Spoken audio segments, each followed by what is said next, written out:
चौपट राज्य की अंधेर नगरी तांदरियावाला से, जहां 401 गांव के बॉयज प्राइमरी स्कूल की सरकारी जमीन पर गांव की 62 शख्सियात ने कब्जा करते हुए नौजवानों के खेल का वाहिद जरिया भी छीन लिया। महकमा तालीम फैसलाबाद को स्कूल इंतजामिया की जानिब से मुतअद्दिद बार नोटिस में देने के बावजूद महकमा तालीम फैसलाबाद 62 शख्सियात के सामने बेबस। इस हवाले से मजीद रिपोर्ट करेंगे तांदरियावाला से अली हसन साबरी। जी, तहसील तांदलियावाला के गांव चक नंबर 401 गावे गंडासवाला के बॉयज प्राइमरी स्कूल की सरकारी अराजी का मामला है, जहां तकरीबन 9 कनाल सरकारी अराजी पर गांव के चंद बाअसर खानदान साबका पटवारियों की मिली भगत से अरसा तकरीबन 40 साल से काबिज हैं। जबकि एक पटवारी ने खुद स्कूल में आकर इंतजामिया को बताया कि स्कूल की 9 कनाल अराजी और भी है, क्या आपके इल्म में है? तो स्कूल हेडमास्टर मोहम्मद अशरफ ने कहा कि नहीं, हमारे पास तो तकरीबन 18 कनाल की फर्द है जो सबके सामने है। तो पटवारी ने नक्शा टेबल पर रखते हुए 9 कनाल मजीद अराजी की निशानदेही कर दी,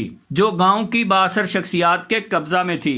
उस दिन से लेकर आज तक कई दफा महकमा तालीम को बाअसर खानदानों से कब्जा व गुजार करवाने के लिए लिखा गया, मगर फैसलाबाद इंतजामिया चंद खानदानों के सामने बेबस दिखाई देता नजर आता है। जबकि नौजवानों के लिए खेलने के लिए बचे ग्राउंड पर भी इन्हीं खानदानों ने अपने अपने जानवर बांध रखे हैं, जिससे इलाका के नौजवान खेल के मैदान न होने से नशे और दूसरी गलीज हरकतों में दिलचस्पी लेते दिखाई देते हैं। गांव के नौजवानों ने डीसी फैसलाबाद से कब्जा वागुजार करवाने और कब्जा माफिया को कड़ी से कड़ी सजा देने का मुतालबा किया है। जी।